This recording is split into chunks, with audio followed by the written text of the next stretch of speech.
Mike's little sister Grace collapsed during breakfast on a Thursday morning. One second, she was laughing at something their younger brother said.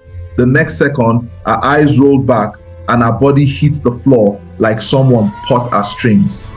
The sound of her head hitting the concrete sent ice through Mike's veins.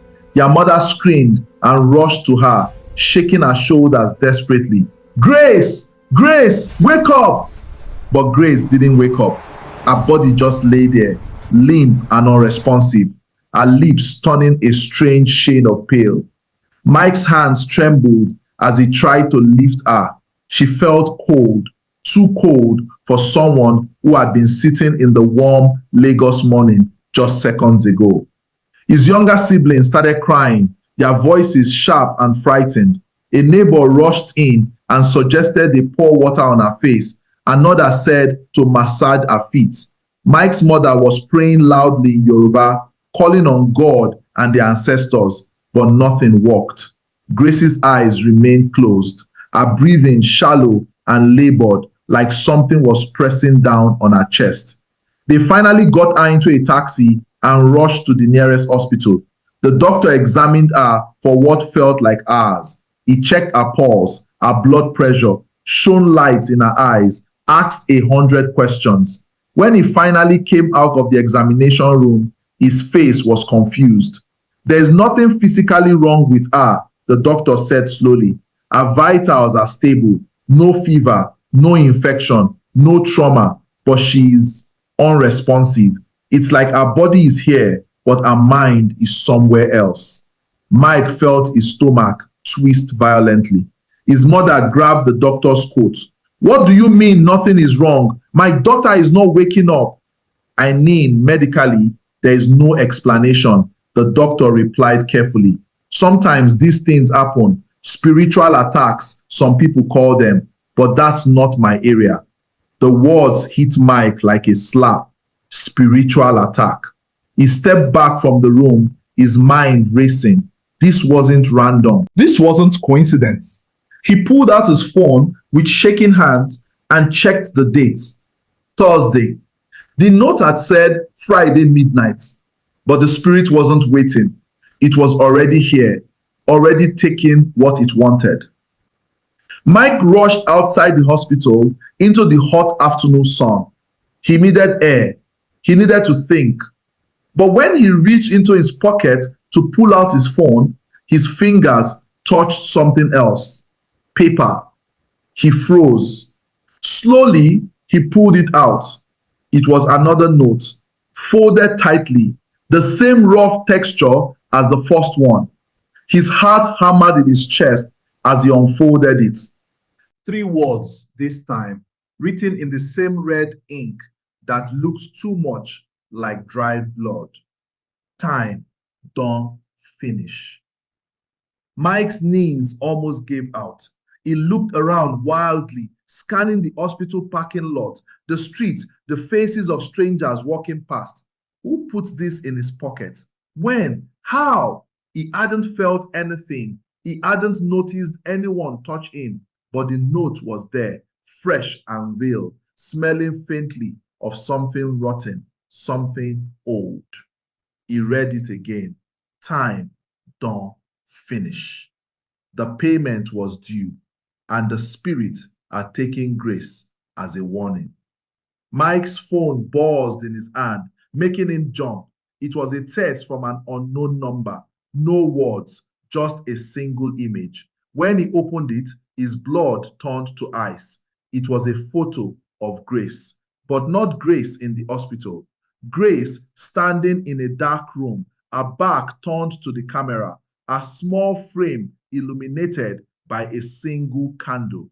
The photo looked old, grainy, like it was taken years ago, but Grace was wearing the same dress she had on this morning.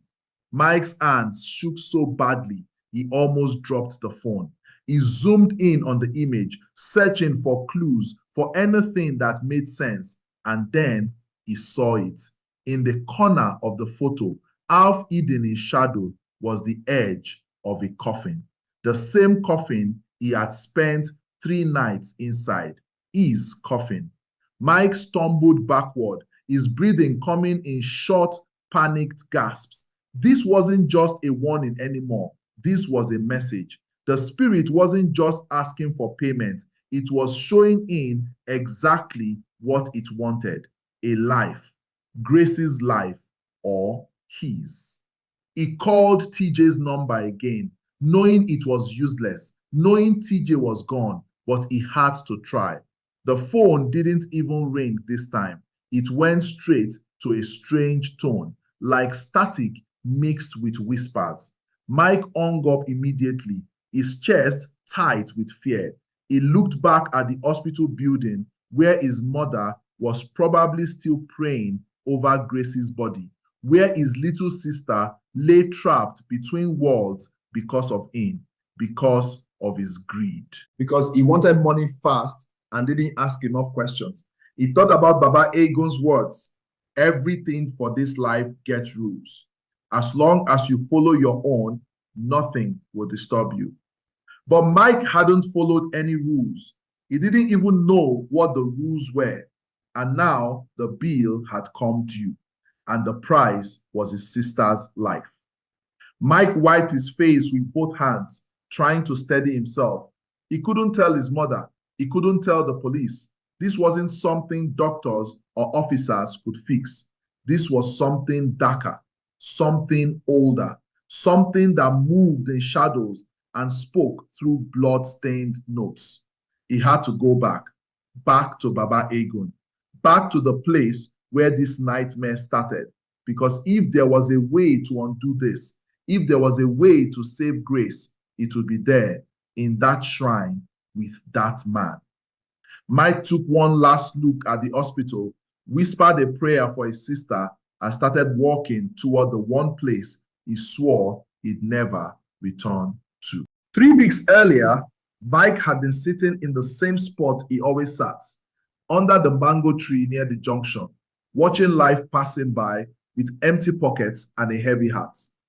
That was when TJ pulled up in a clean Toyota Camry, windows tinted, music bumping, looking like someone who had finally escaped the struggle. Mike remembered standing up slowly, his mouth half open in shock. TJ had been broke just like him 2 months ago, wearing the same shirt 3 days straight, begging for transport fare. Now he looked like he owned half of Lekki. "Guy, now you be this?" Mike had asked, walking around the car like it was a miracle. TJ stepped out, grinning, his wristwatch catching the sunlight, his shoes spotless. "Na me, bros, na me." They hugged, and Mike could smell expensive cologne, the kind they sold in malls he couldn't afford to enter. "TJ, wetin happen? You win lottery?" Mike asked, half joking, half serious. TJ laughed and pulled him aside, away from the other boys who were already gathering, their eyes hungry with curiosity. "Mike, I go show you something, but you must promise say you go keep am between me and you." Mike nodded immediately. "I swear, guy, talk." TJ lowered his voice and leaned in close. "You know say I been dey find way, abi? Every hustle, every plan, nothing dey work. I tire. Then one day, one old man for Isashi tell me about one ritual. He say the thing no hard, but e dey work well, well." Mike frowned. "Ritual? Like juju?" "No be juju like that," TJ said quickly, waving his hand. "No be say you go bring person head or kill anybody. Na just endurance test. You go sleep inside coffin for 3 nights. That's all. After that, money go begin dey come from every side." Mike stared at him like he was crazy. "Sleep inside coffin? Bros, you dey craze?" "I swear, Mike, I do am. Now why you dey see me like this now?" TJ pulled out his phone and showed Mike his bank account balance. Mike's eyes widened. Millions. Actual millions sitting there like it was normal. "How?" Mike whispered, his throat suddenly dry. "The thing work," TJ said simply. "Baba Aigun, the man wey run the shrine, he get power. He go lock you inside the coffin for 3 nights. You no go see light. you no go hear noise. Na just you and darkness. But if you fit endure am, everything go change. Mike shook his head slowly, trying to process what he was hearing. But wetin be the catch? Nothing fit be this free. TJ smiled, but something flickered behind his eyes, something Mike didn't notice at the time. No catch, guy. Just follow the rules wey Baba go give you. No tell anybody, no dey fear. Finish the 3 nights, that's all. Mike wanted to ask more questions. He wanted to ask why TJ looked tired, even though he was smiling. He wanted to ask why TJ's hands shook slightly when he lit his cigarette. But the sight of that bank balance had already planted a seed in Mike's mind. A seed that grew fast, fed by his mother's tired face every morning, his siblings' empty school bags, the landlord's constant threats, the shame of being the eldest son who couldn't provide. You sure say this thing they work? Mike asked quietly. I swear on my life, TJ said, looking him straight in the eye. If e no work, make thunder fire me. 2 days later, TJ drove Mike to Isashi in the dead of night. The roads were dark and empty, and the deeper they went into the old neighborhood, the quieter everything became. They finally stopped in front of a compound that looked abandoned, its walls covered in strange chalk markings and dried palm fronds hanging from the gate. Nah, here, TJ said, turning off the engine. Mike's heart was already pounding. The place smelled like incense and something else, something earthy and old, like a fresh grave. Baba Aigun was waiting for them inside a small room lit by a single red bulb. He was older than Mike expected, his face lined with deep wrinkles, his eyes sharp and knowing. He looked at Mike the way a butcher looks at meat. You don come, Baba said in a voice that sounded like gravel scraping metal. Yes, sir, Mike replied, trying to sound confident. Baba Aigun similet saloli. You want money. It wasn't a question. Yes, sir. You ready to pay the price? Mike hesitated. What'd be the price? Baba Aigun's smile widened, showing gaps where teeth used to be. 3 nights inside the box. No fear. No run. After that, the doors go open. Money go flow. But you must follow the rules. Which rules? Mike asked. Baba Aigun leaned forward, his breath smelling like herbs in decay. When the time come, you go no. When the payment they do, you go here. Mike didn't understand, but TJ nudged him, and he nodded. I agree. Baba Aigun stood and led them to a back room. In the center of the room was a coffin, plain wood, no decorations, just a box meant to hold the dead. Mike's stomach turned. Lie down, Baba Aigun commanded. Mike looked at TJ one last time. Tayot nodded. You fit do am, brothers. Mike climbed inside. The coffin smelled like old wood and something chemical, like formaldehyde. His body barely fit. Baba Aigun stood over him, chanting in a language Mike didn't recognize. Then he lowered the lid. Darkness swallowed Mike whole. The first night, he cried. The second night, he prayed. The third night, he felt something else in the coffin with him, something breathing softly near his ear, something that whispered his name. When Baba Aigun finally opened the coffin on the third morning, Mike gasped for air like a man pulled from drowning. His legs wouldn't work. His mind felt fractured. But Baba Aigun smiled. You done finish. Now the doors go open. And they did. Within hours, Mike's phone exploded with opportunities, messages, payments. Money poured in from nowhere. He felt like he had won. But when he tried to call TJ to thank him, TJ's number was already off. And by the next morning, TJ had vanished completely. Nobody saw him leave. Nobody knew where he went. It was like he had been erased. Mike sat in the waiting room of the hospital staring at his hands. Grace's pale face burned into his mind. His mother was inside with her, refusing to leave her side, whispering prayers that echoed down the hallway. Mike couldn't sit still. His leg bounced nervously. His fingers kept reaching for his phone, checking for messages that never came, hoping for answers that didn't exist. That was when Detective Kyde walked in. He wasn't in uniform this time, just a plain shirt and jeans, but his presence filled the room like authority itself. He spotted Mike immediately and walked over, his face unreadable. Michael, Kyde said, sitting down beside him without asking. How is your sister? She never wake. Mike replied quietly, his voice hollow. Kide nodded slowly, watching Mike's face carefully. The doctors say there's nothing wrong with her medically. That's strange, don't you think? Mike didn't answer. Kide leaned back and crossed his arms. I've been doing this job for 15 years, Mike. I've seen a lot of things. Strange disappearances, unexplained deaths, people who go mad overnight. And you know what I've learned? There's always a pattern, always a connection. Mike's throat tightened. I don't know what you mean, sir. Kide pulled out a small notebook from his pocket and flipped through it slowly. TJ disappeared 4 days after visiting a shrine in Isashi.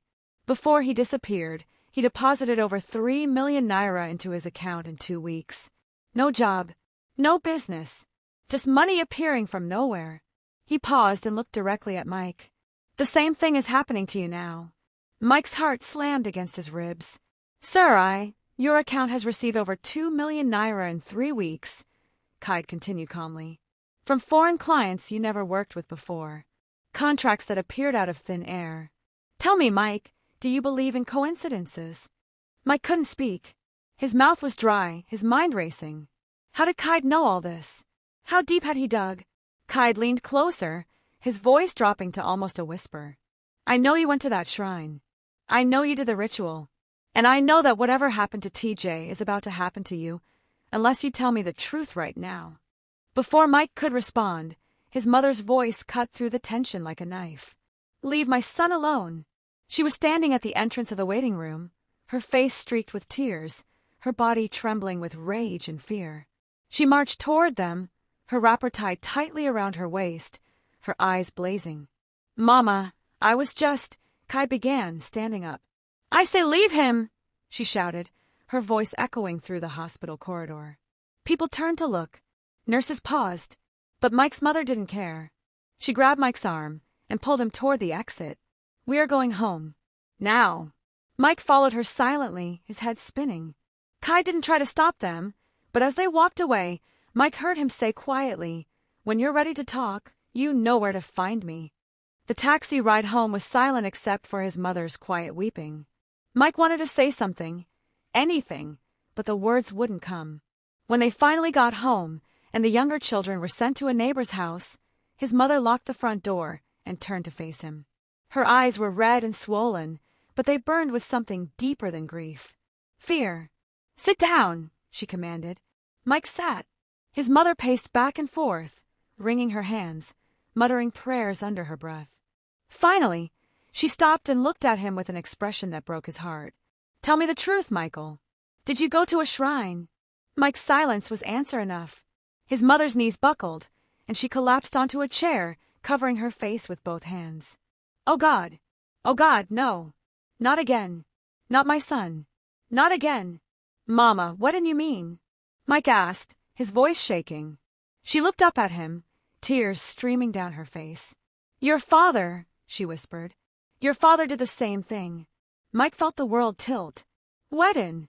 His mother wiped her eyes and took a shuddering breath. Before you were born, your father was struggling. We had nothing.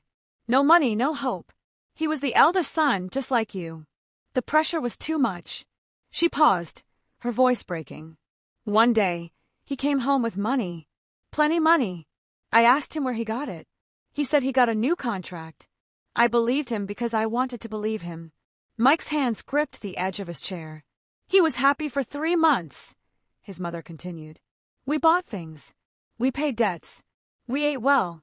But then he started changing. He couldn't sleep. He would wake up screaming in the middle of the night.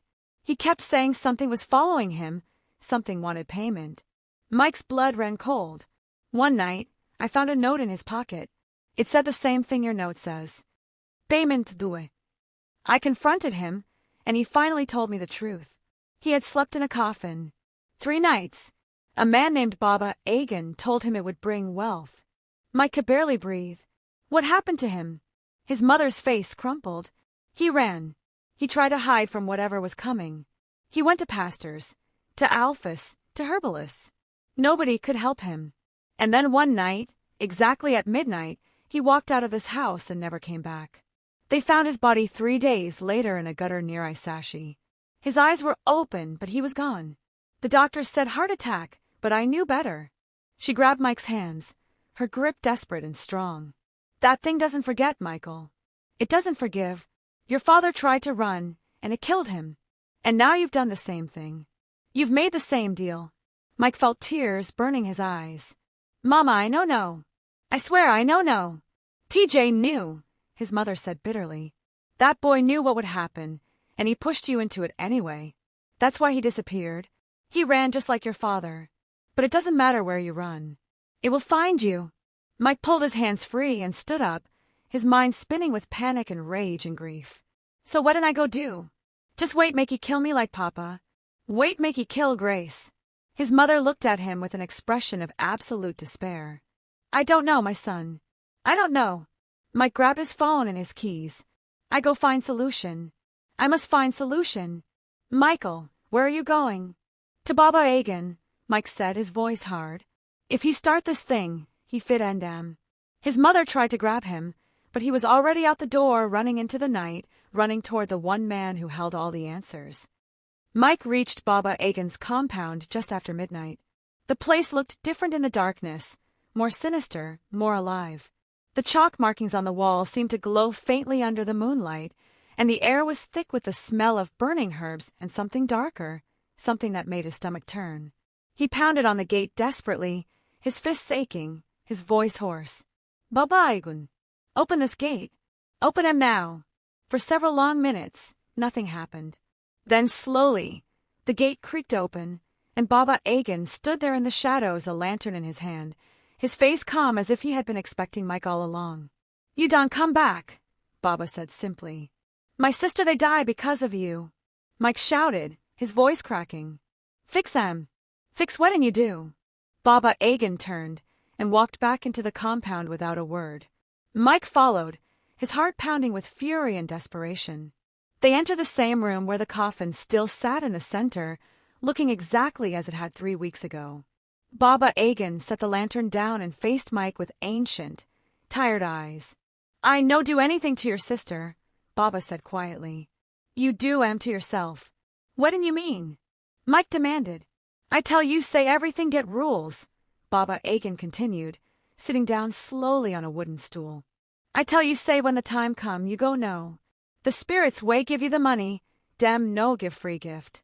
Dem give loan, and every loan must be paid. Mike's hands trembled. Nobody tell me say the payment na person life. Because if I tell you you no go agree, Baba Aigun replied with brutal honesty. Everybody want money. Nobody want pay the price. But the spirit no send. When he give, he must collect back. So na my sister you want collect. Mike's voice broke. Na no sing peking way no do any fi. Baba Aigun shook his head slowly. The spirit no choose your sister.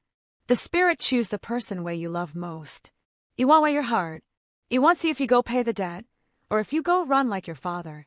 The mention of his father made Mike's knees weak. You know my father? I know all of dem way pass through here, Baba Aigun said. Your father run.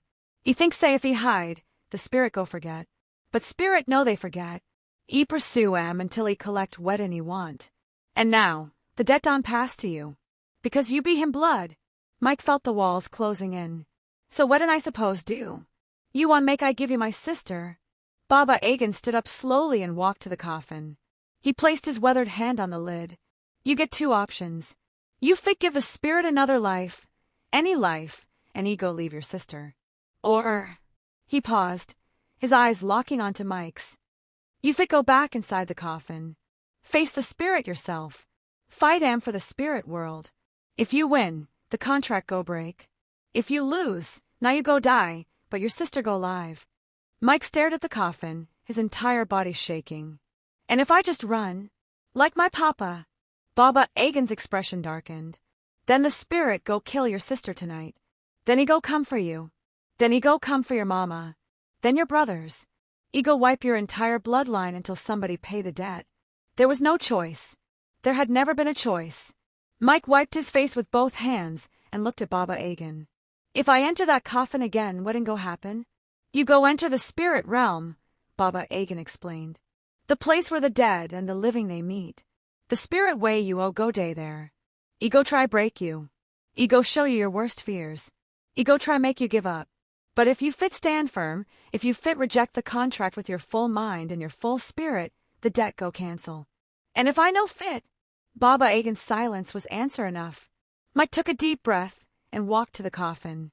His hands touched the smooth wood, and immediately he felt a coldness shoot through his fingers, up his arms, into his chest.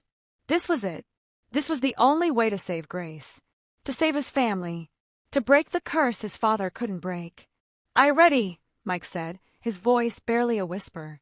Baba Aigun began chanting in that same ancient language, his voice rising and falling like a dark song. He opened the coffin lid, and Mike saw that the inside was different now. The wood looked wet, almost alive, pulsing with a strange red light. Mike climbed inside, his body fitting into the space like a puzzle piece. The moment he lay down, the coldness intensified, wrapping around him like chains. Baba Aigun looked down at him one last time. "No fear. No run. Stand your ground." Then he closed the lid. Darkness swallowed Mike, but this time it wasn't empty. This time, he could feel something else in the coffin with him. A presence. Heavy. Ancient. Angry. Then he heard the voice, low and rasping, speaking directly into his mind. "You owe me."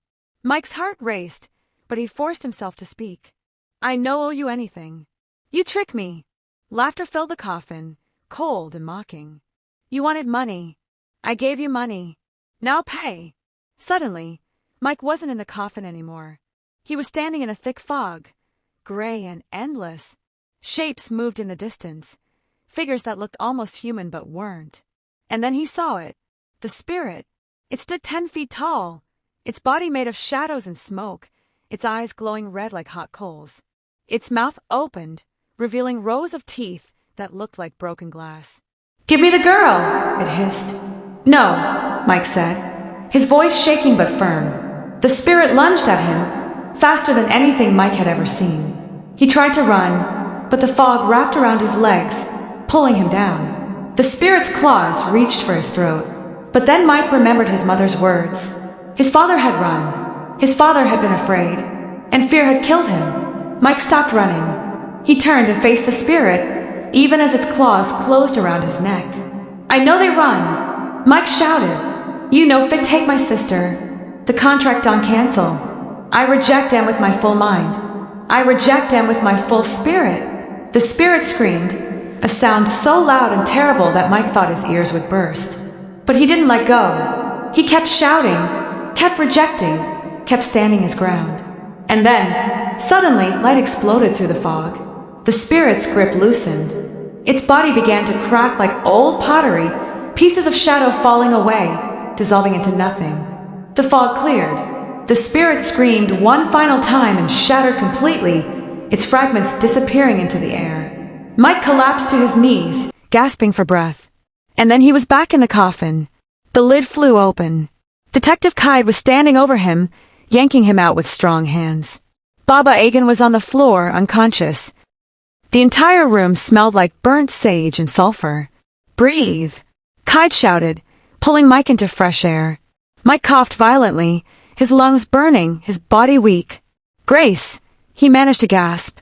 "Your sister is awake," Kyde said, his face serious but relieved. "She woke up 10 minutes ago. The doctors can't explain it." Mike started crying, deep sobs of relief and exhaustion. It was over. The curse was broken. 2 weeks later, Mike stood in front of his bathroom mirror, getting ready for the day. Grace was back to her normal self, laughing and playing with her siblings. His mother had finally stopped crying. Life was slowly returning to normal.